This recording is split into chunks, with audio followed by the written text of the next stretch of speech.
Assalamualaikum, semangat pagi Indonesia. Ya, terima kasih. Baik teman-teman sekalian, Bapak Ibu sekalian, senang sekali saya dapat berjumpa dengan Bapak Ibu. Pada pagi hari ini kami mengucapkan semoga Bapak Ibu dalam keadaan sehat walafiat dan tidak ada satu apapun yang di dalam diri Bapak Ibu sekalian.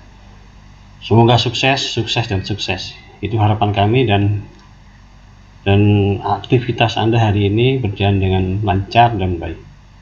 Baik Bapak Ibu sekalian, pada kesempatan hari ini Bapak Ibu kita akan bahas sebuah materi, dan materi ini menurut kami sangat luar biasa. Kita akan bahas tentang sebuah kekuatan, yaitu kekuatan hati dan pikiran. Kekuatan hati dan pikiran ini sangat unik, karena saya yakin Bapak Ibu pasti lagi menunggu-nunggu karena materi ini merupakan kunci keberhasilan kita Bapak Ibu sekalian. Baik Bapak Ibu, sebelum kita mulai, karena ini materi sangat luar biasa, jika Bapak Ibu tertarik, jangan lupa Bapak Ibu Anda bagikan materi ini, kemudian subscribe, like, and comment, karena materi ini nantinya akan menjadi sebuah barokah, jadi amal jariah Bapak Ibu, jika mereka bisa memahami dan bisa mempelajari lebih jauh tentang materi ini. Baik Bapak Ibu, tidak panjang lebar kita membuka, kita akan langsung saja membahas tentang materi ini. Saya akan membahas secara detail tentang materi ini, dan harapan kami Bapak Ibu, karena ini materi sangat penting, mudah-mudahan jika Anda nanti mengalami kesulitan untuk memahami konsep materi yang kami sampaikan, Anda bisa konsultasi kepada kami, atau Anda bisa bertanya kepada orang-orang yang berkompeten di bidang materi ini. Baik, kita mulai Bapak Ibu sekalian.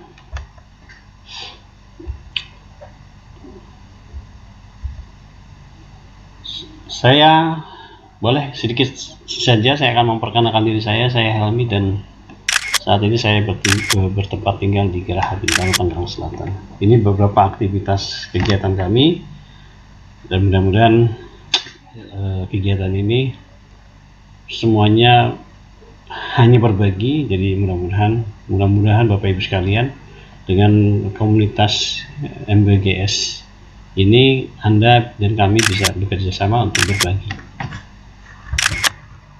Ya, Bapak Ibu sekalian, materi yang akan saya sampaikan kepada Bapak Ibu sekalian ini, karena 80% kita bahas tentang kekuatan pikiran dan 20% membahas tentang kekuatan hati, kita akan fokus dulu tentang kekuatan pikiran. Dan ini materi yang akan saya sampaikan ini mudah-mudahan berdampak langsung pada kehidupan Bapak Ibu sekalian. Baik, target materi ini yang saya sampaikan kepada Bapak Ibu adalah kita akan membahas tentang apa-apa saja yang membuat dan mempengaruhi kekuatan pikiran itu terganggu. Dan kita akan membahas tentang mental blocking. Jadi Bapak Ibu sekalian, nanti ketika Anda memahami konsep ini, bahwa yang menyebabkan kekuatan pikiran itu bermasalah, itu salah satunya adalah terjadinya mental blocking di dalam diri Bapak Ibu sekalian. Jadi mental blocking ini Bapak Ibu, gangguan psikologi yang ada dalam diri kita itu terkait dengan masa lalu, terkait dengan tekanan-tekanan, sehingga tekanan itu mempengaruhi otak kiri dan otak kanan. Jadi Bapak Ibu sekalian, ketika orang memiliki masalah dengan mental block, maka kekuatan pikiran itu tidak akan berfungsi dengan baik. Jadi Bapak Ibu sekalian, apa saja yang akan kita bahas tentang mental block itu adalah kita akan bahas tentang sifat-sifat dasar manusia, sifat-sifat yang terjadi sehingga membuat manusia itu terjadi mental block. Apa saja yang akan kita bahas? Pertama tentang ke trauma, kemudian kita akan bahas tentang dendam, kita bahas tentang sakit hati, marah, dan lain-lain. Karena itu merupakan bagian dari mental block, sehingga secara detail materi ini akan mencari tahu kenapa kekuatan pikiran itu terganggu, sehingga ketika Anda mengalami kesulitan untuk maju, maka kita harus mendeteksi sejak dini kenapa ini terjadi. Dan salah satu penyebab itu karena adalah mental blocking. Jadi Bapak Ibu, nanti ketika Bapak Ibu sudah memahami tentang kerja mental blocking, Bapak Ibu bisa memberikan satu pemahaman bahwa di dalam diri manusia itu memiliki sifat dasar, yaitu ingin berkembang dan maju. Jadi Bapak Ibu, saya melihat mental blocking ini sangat penting, karena ketika Bapak Ibu tidak mengetahui konsep tentang mental blocking, maka sulit sekali kita akan memaksimalkan potensi otak kanan dan otak kiri. Jadi pada prinsipnya, seseorang yang ingin maju dan ingin berkembang dan menjadi seseorang yang luar biasa nanti, itu dia tahu bagaimana mengatasi dan menyelesaikan berbagai masalah tentang mental block. Karena mental blocking ini Bapak Ibu sangat menjadi tolak ukur keberhasilan diri kita maupun orang lain. Di sini yang dimaksud dengan diri kita adalah kita sebagai subjek dan orang lain menjadi objek. Jadi ketika kita memiliki masalah mental block, maka sulit sekali kita berkembang. Dan ketika blok-blok itu sudah Anda hapus dan Anda hilang, maka proses perkembangan itu akan terjadi. Jadi secara pribadi Bapak Ibu, mental block ini merupakan sebuah penyakit yang sangat luar biasa, yang itu mempengaruhi cara kerja otak kanan dan otak kiri. Sehingga kajian tentang mental block ini sangat penting sekali supaya Anda memahami kenapa orang sulit sekali untuk maju dan kenapa kita mengalami kesulitan untuk berkembang. Dan ini adalah sebuah kunci keberhasilan seseorang dalam meniti kehidupan atau meniti karirnya. Lebih jauh Bapak Ibu tentang mental block ini, kita akan bisa mendeteksi kenapa terjadinya sakit, terjadinya penyakit dalam tubuh manusia. Salah satu indikatornya bahwa terjadinya mental block sejak awal atau sejak dini. Jadi Bapak Ibu, mereka yang memiliki mental block yang sangat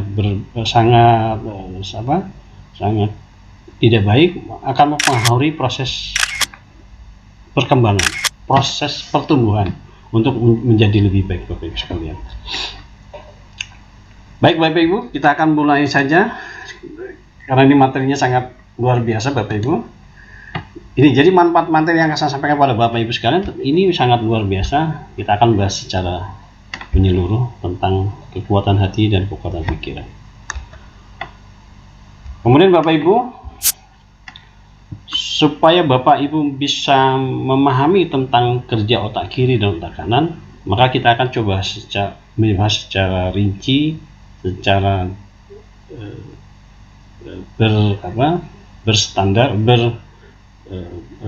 berkerucut tentang bagaimana kita harus mengenal bagaimana kita harus bisa mengenal diri sendiri.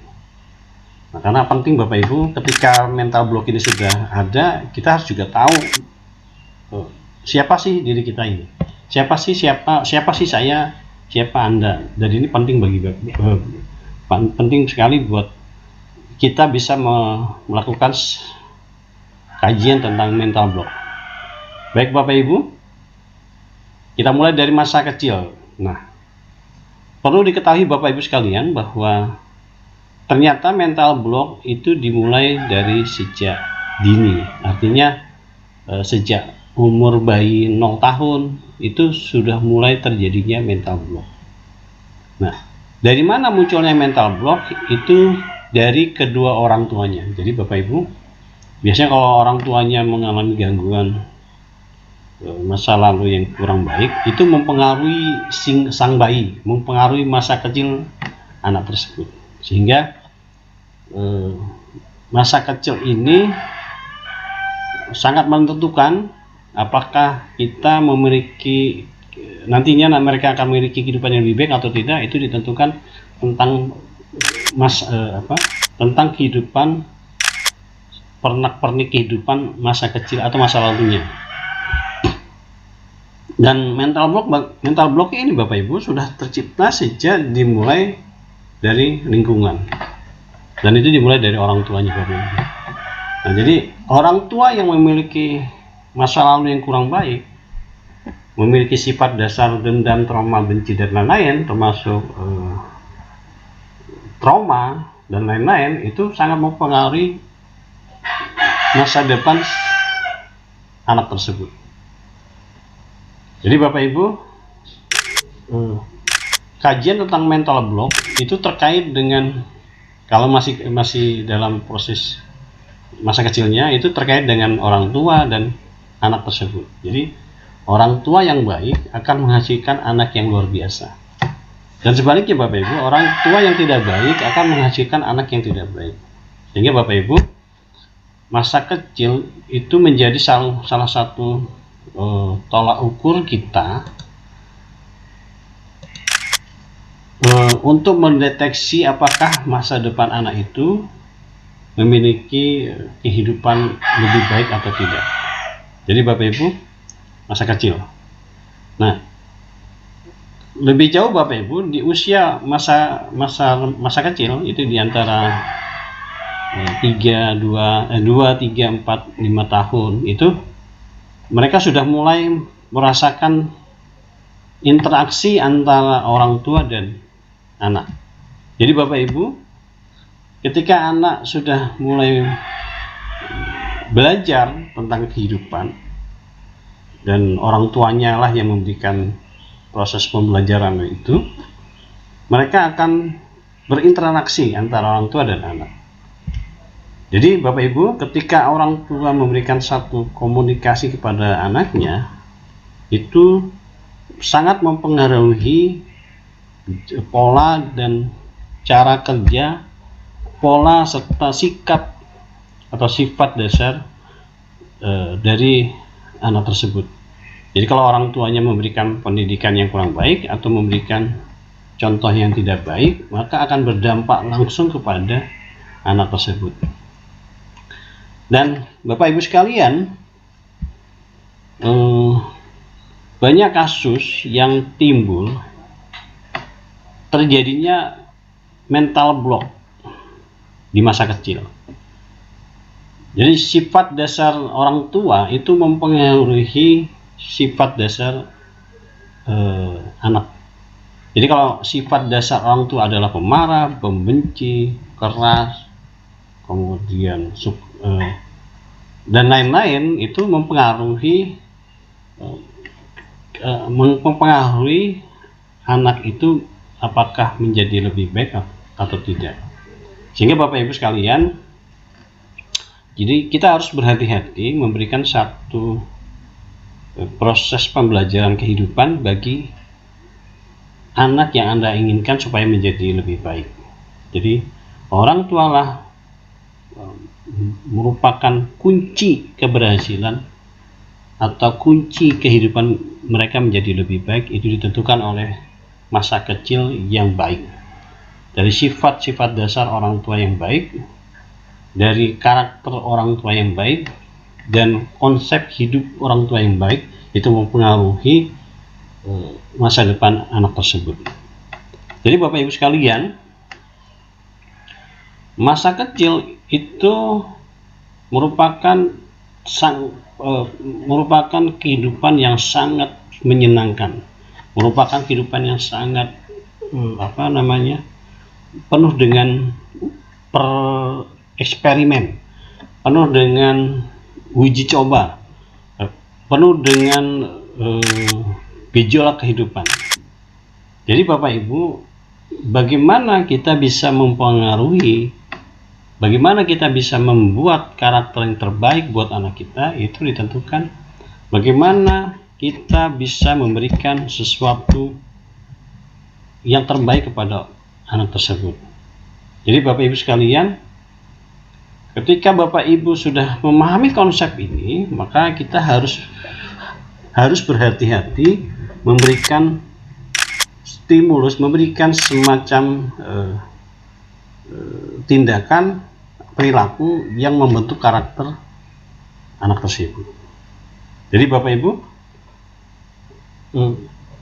banyak kita lihat Bapak Ibu, para orang tua itu tidak memperhatikan ini karena mereka menganggap tidak terlalu penting atau mereka tidak tahu. Padahal pada akhirnya Bapak Ibu, sifat dasar orang tua itu akan membentuk karakter anak. Jadi kalau orang tuanya tidak memiliki sifat dasar yang tidak baik, maka secara khusus, secara pribadi, karakter anak akan tidak baik. Nah, jadi apapun alasannya Bapak Ibu, walaupun kita mengatakan bahwa masa depan orang tua, masa depan anak itu ditentukan oleh kerja keras anak, tidak. Sebenarnya masa depan orang anak itu ditentukan oleh bagaimana orang tua bekerja keras untuk membentuk, menciptakan, mendedikasikan, memberikan yang terbaik buat anak tersebut, sehingga masa depan anak itu ditentukan juga oleh orang tuanya. Jadi Bapak Ibu, nah tentang mental block, kita akan bahas lagi tentang mental block. Tentang mental block, ketika orang tua memberikan satu tindakan kekerasan yang merupakan tindakan yang tidak baik, yang tidak terpuji, itu yang dilakukan pada anaknya akan mempengaruhi blok, mempengaruhi mentalnya.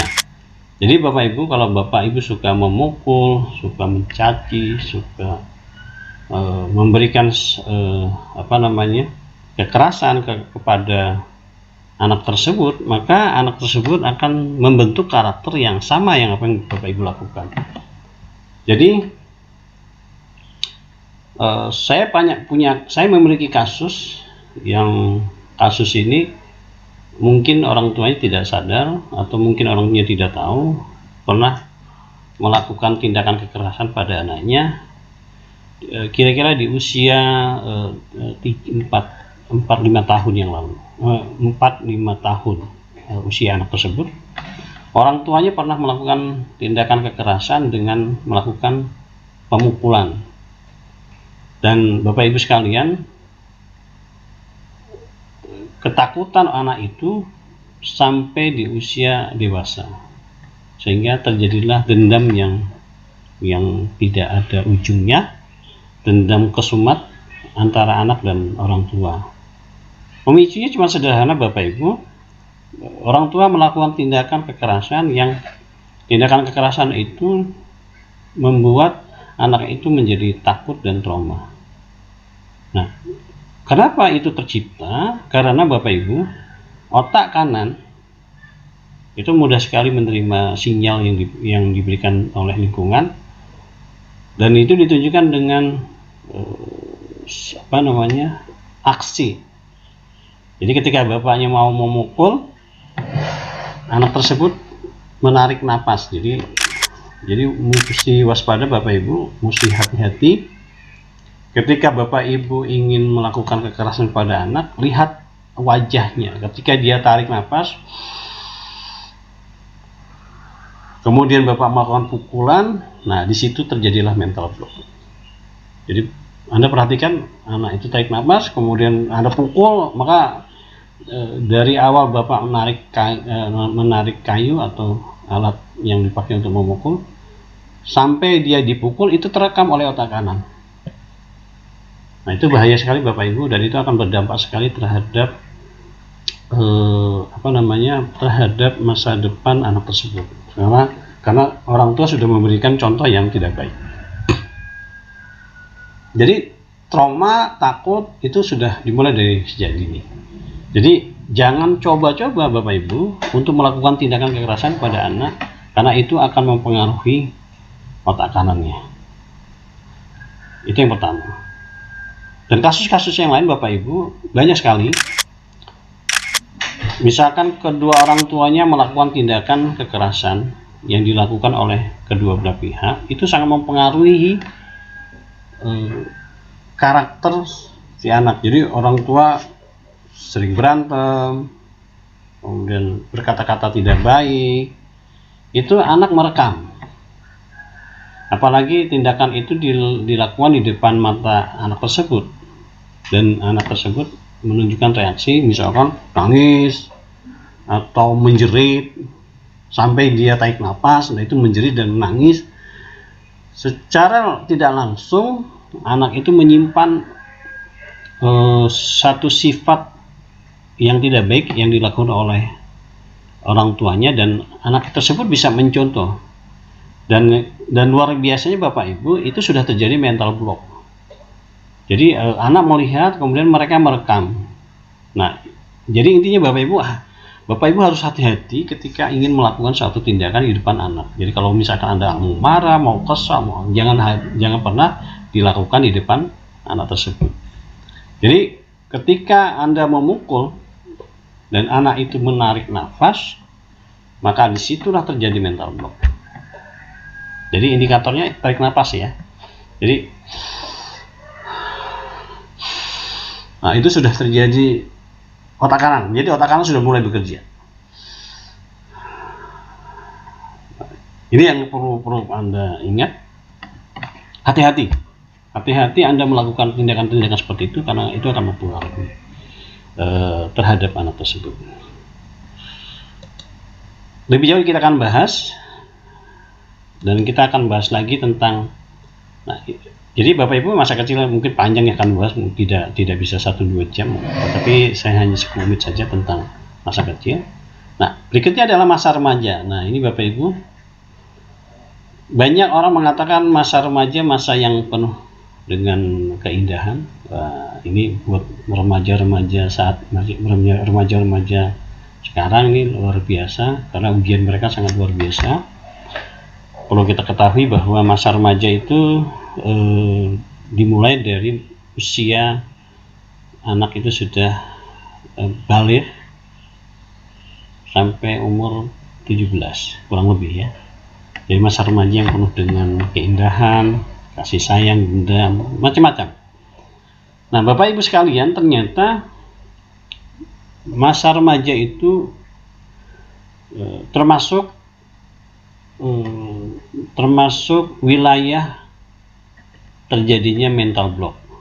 Jadi jika Bapak Ibu sudah memiliki anak-anak yang remaja, itu harus hati-hati, ekstra ketat, ekstra waspada. Bagaimana kita memberikan masukan, memberikan kepercayaan kepada anak tersebut, memberikan satu kesempatan dan lain-lain pada anak tersebut, karena itu akan mempengaruhi karakter banyak sekali, termasuk karakter kepemimpinan, itu mempengaruhi karakter tingkat kepercayaan, karakter tentang bagaimana mereka mengambil sikap dan lain-lain, atau mereka memiliki satu keyakinan, itu ditentukan dari masa remaja. Karena Bapak Ibu sekalian, di masa remaja itu anak-anak sudah memahami mana yang baik dan mana yang buruk, mana yang bisa mereka lakukan dan mana yang tidak bisa mereka lakukan. Mereka sudah bisa memilah dan memilih, bisa bersifat, bisa melakukan sesuatu yang di luar nalar manusia, dan bisa melakukan sesuatu di luar kemampuan mereka. Artinya Bapak Ibu, masa remaja ini penuh dengan gejolak yang luar biasa.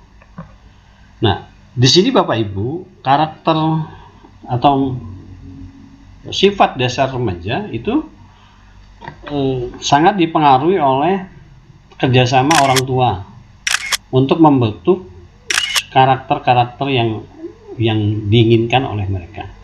Sehingga orang tua yang tidak peduli dengan hal-hal seperti ini akan membebaskan atau membiarkan mereka membentuk karakter tersendiri. Jadi sangat rugi sekali kita Bapak Ibu, karena anak-anak atau masa remaja itu seharusnya kita harus memberikan sebagai masukan kepada mereka supaya mereka memiliki indikator, memiliki sifat, memiliki sebuah pedoman yang diberikan langsung oleh kedua orang tuanya. Karena tempat mereka memberikan masukan, tempat mereka untuk mendapatkan saran dan masukan itu dimulai dari orang tua. Jadi jangan pernah mereka menerima masukan dan lain-lain itu di luar dari orang tua, dan ini sangat bahaya sekali. Nah, masa remaja Bapak Ibu, karena ini sangat bergejolak, jadi penuh dengan mental block.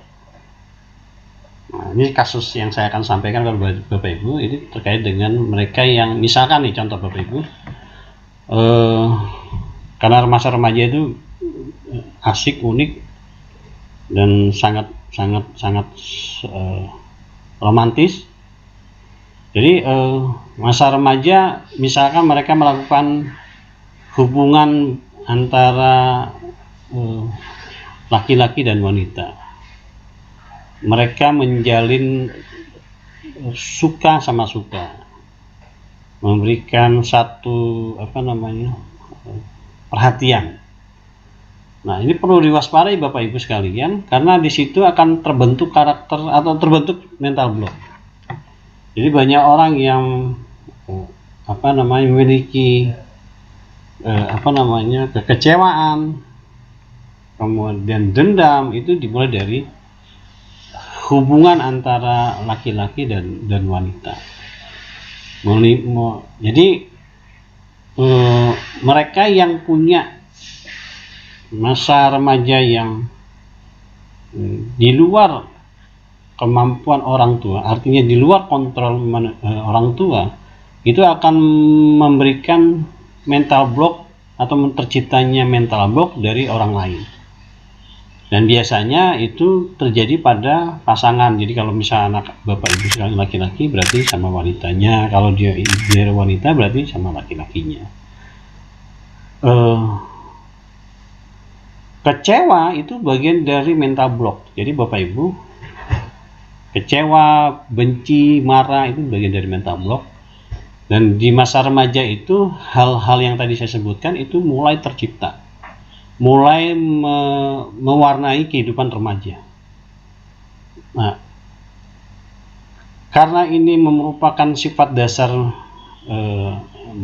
remaja yang dibentuk oleh kekecewaan, kebencian, kekesalan, dan lain-lain, maka itu akan mempengaruhi masa depan remaja tersebut.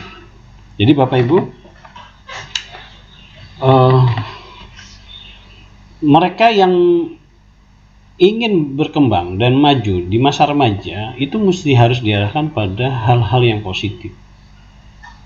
Saya contohkan, misalkan mereka memiliki kegiatan yang sifatnya mengaktualisasikan diri dalam bentuk kegiatan-kegiatan yang positif. Nah, kegiatan ini itu mengurangi mental block dalam diri remaja tersebut. Jadi kasus yang saya tadi contohkan, misalkan hubungan antara remaja, antara laki dan wanita, itu misalkan mereka terjalin kepercayaan yang luar biasa, karena mereka menciptakan rasa percaya diri, memberikan kepercayaan pada orang lain, memberikan perhatian pada orang lain.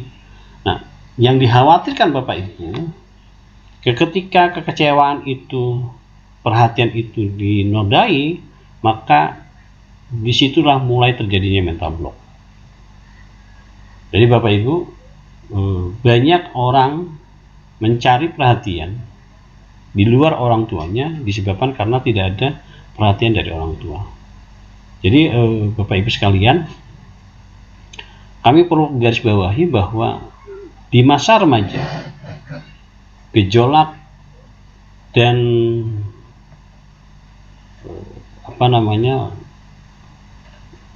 sesuatu yang membuat berhasil tidaknya ditentukan oleh lingkungan dari remaja tersebut, dan itu sangat dipengaruhi oleh orang tua yang membentuk, orang tua yang memberikan masukan.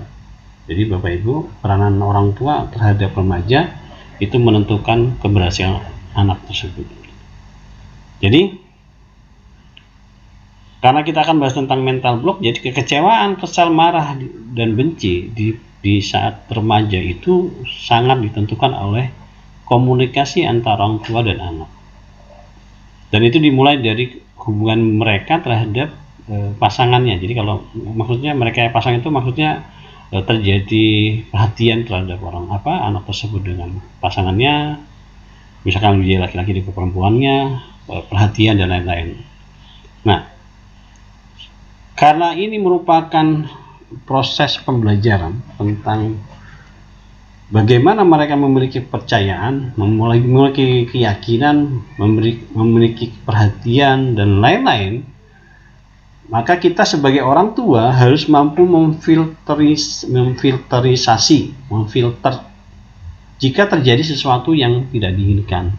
Dan peranan komunikasi terhadap anak, peranan komunikasi orang tua terhadap anak itu sangat penting sekali, Bapak Ibu. Ya, bahas tentang remaja sangat unik dan sangat panjang sekali, Bapak Ibu. Jadi kita akan ada kelas khusus. Ya, sebelum saya bicara jauh tentang itu, Bapak Ibu, saya akan sedikit promo tentang buku The Seven Manpower.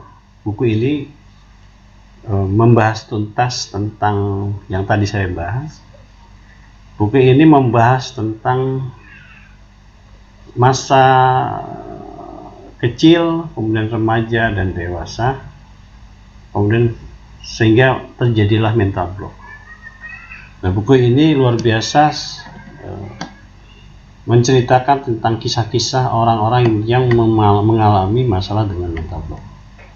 Jadi saran kami Bapak Ibu tentang kajian mental block, kekuatan pikiran, Anda bisa melakukan atau Anda bisa baca buku ini secara khusus, dan kita akan bisa diskusi ketika Bapak sudah membaca buku ini. Oke Bapak Ibu, dan ini harapan saya Bapak bisa segera membaca buku ini, karena buku ini sangat penting untuk bagaimana mengetahui tentang terjadinya mental block. Jadi kekuatan hati dan kekuatan pikiran itu dibahas di buku ini. Jadi persentasenya 80% kekuatan pikiran, 20%-nya kekuatan hati. Jadi silakan Anda beli, harganya murah sekali dan Anda bisa Anda akan mendapatkan banyak hal dari buku ini. Oke Bapak Ibu, dan kita akan bahas selanjutnya. Nah, di masa dewasa Bapak Ibu, ini dia merupakan masa di mana anak-anak sudah mulai dari remaja menuju dewasa, itu sudah memulai mental block yang berefek langsung dari masa kecil dan masa remaja. Jadi urutannya Bapak Ibu, persentasenya 70% dipengaruhi oleh masa kecil dan remaja, 30% ditentukan oleh masa dewasa mereka. Kupasan tentang dewasa mungkin tidak terlalu detail karena kita lebih suka membahas di masa kecil dan masa remaja. Intinya Bapak Ibu, kenali diri Anda, siapa Anda, mau kemana Anda, dan apa yang harus Anda lakukan. Itu Anda harus bisa mendeteksi sejak awal. Jadi di saat Anda remaja, Anda sudah memiliki konsep tersebut. Oke Bapak Ibu, kita lanjut. Nah, bagaimana kita bisa mengaktifkan kekuatan pikiran dan bisa menghancurkan mental block yang ada dalam pikiran kita. Nah, sebelum kita bahas lebih jauh Bapak Ibu, kita akan bahas secara detail tentang otak. Nah, otak kita itu terbagi dua Bapak Ibu, ada sebelah kiri dan sebelah kanan. Dan otak kiri itu fungsinya Bapak Ibu itu sifatnya short term memory, itu jangka pendek, dan kalau otak kanan menjadi long term memory. Jadi otak kecil itu kemampuannya terbatas, kalau otak besar, otak kanan itu kemampuannya luar biasa besar. Nah, kita bahas yang short term memory, yang otak kecil. Nah, otak kecil itu berfungsi Bapak Ibu itu untuk menghitung. Jadi ada, kalau Anda menghitung matematika 1 tambah 1, 1 tambah 2, itu otak kiri. Anak-anak bisa menghitung dengan cepat itu menggunakan otak kiri. Kemudian mereka bisa berbahasa itu artinya berkomunikasi, baik bahasa Indonesia atau bahasa internasional, bahasa daerah, itu mereka pun juga menggunakan otak kiri. Nah, seperti Fahri, nah ini menggunakan otak kiri, kalau lagi ngomong itu otak kiri. Membaca, menulis, logika, urutan, sistematik dan analisis itu ditentukan oleh otak kiri. Jadi fungsinya cukup strategis, tetapi otak kiri ini kemampuan terbatas, sehingga kalau Anda ingin belajar konsep, menghitung dengan cepat, saran kami Anda gunakan otak kanan, jangan Anda menggunakan otak kiri, karena Anda sangat sulit sekali untuk memahami konsep kerjanya. Tetapi di otak kanan Bapak Ibu, Bapak bisa menemukan konsep bagaimana menghitung dengan cepat. Kalau Anda belajar sesuatu tentang bahasa itu menggunakan otak kiri, maka kemampuan berbahasa pun ini Anda akan terbatas. Jadi saran saya Bapak Ibu, supaya Anda memiliki kemampuan yang luar biasa, Anda harus menggunakan otak kanan. Karena tadi otak kiri yang tadi saya jelaskan Bapak itu hanya bisa matematik, kemudian berbahasa, menulis, membaca dan lain-lain, menganalisa dan lain-lain. Itu otak kiri. Dan itu kapasitas penyimpanannya itu kecil sekali. Dan sebaliknya Bapak Ibu, untuk kapasitas penyimpanan di otak kanan itu sangat luar biasa besar. Jadi Bapak Ibu, otak kanan itu berfungsi satu adalah untuk kreativitas. Jadi saya ulangi Bapak Ibu, otak kanan itu berfungsi untuk kreativitas. Jadi misalkan Anda ingin menemukan tentang konsep menghitung dengan cepat, nah itu kreativitasnya itu menggunakan otak kanan. Yang kedua tentang konseptual. Jadi Anda memiliki konsep, misalkan Anda ingin membuat konsep bagaimana belajar dengan 1 hari atau 2 hari, 3 hari, itu Anda bisa menghafal 1 juz, 2 juz. Nah itu konsepnya bagaimana, itu menggunakan teknik otak kanan.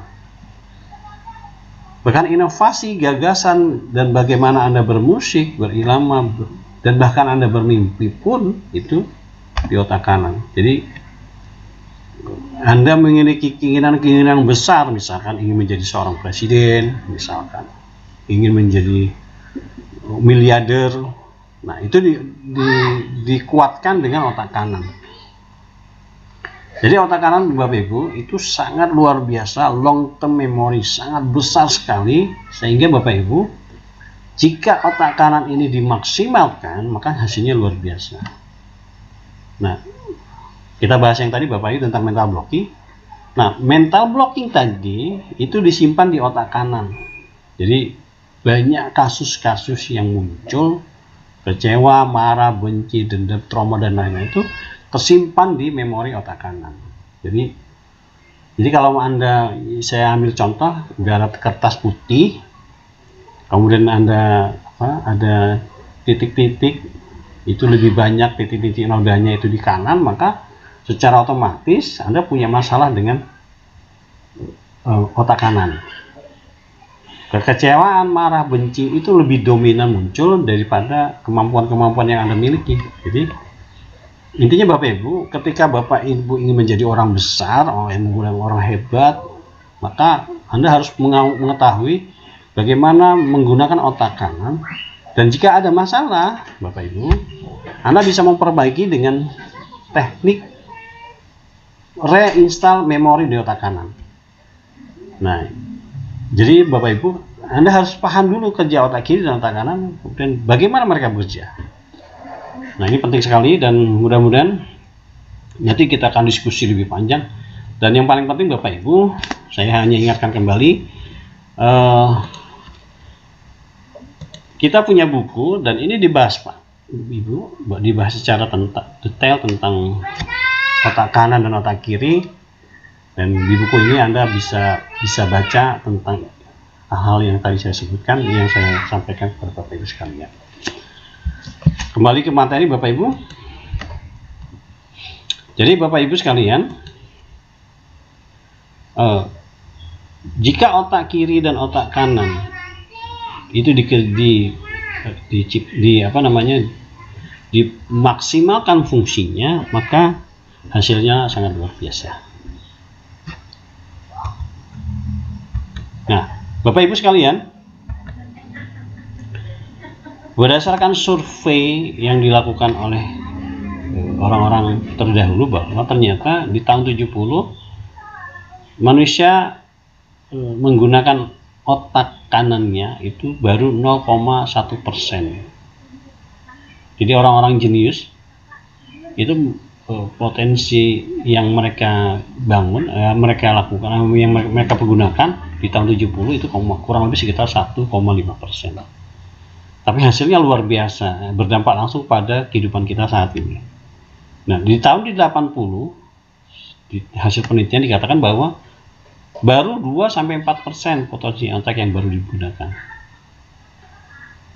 Dan hasil penelitian yang dilakukan orang penemu-penemu yang terdahulu, ternyata orang-orang jenius di dunia ini itu baru menggunakan 6% dari kapasitas otak kanan. Nah, ini luar biasa Bapak Ibu. Jadi Anda bisa bayangkan Bapak Ibu, kalau Bapak Ibu memaksimalkan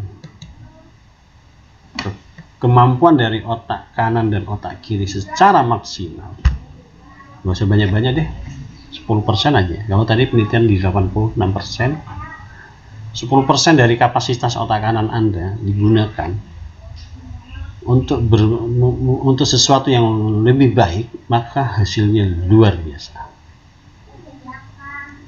Tapi sebaliknya Bapak Ibu, jika otak kanan tidak digunakan secara maksimal, maka Bapak Ibu, otak kiri akan mempengaruhi. Jadi saya khawatir Bapak Ibu, banyak orang yang tidak mengetahui konsep otak kanan sehingga mereka dominan menggunakan otak kiri.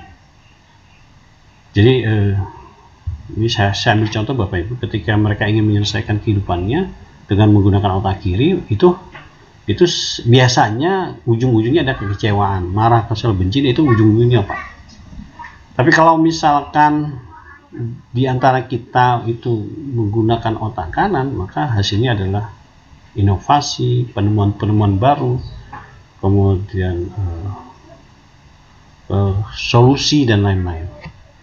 Jadi Bapak Ibu, saran kami, Anda gunakan otak kanan secara maksimal supaya Anda mendapatkan hasil yang luar biasa. Dan kunci untuk memindahkan dari otak kiri ke otak kanan adalah di nafas. Kuncinya Bapak Ibu,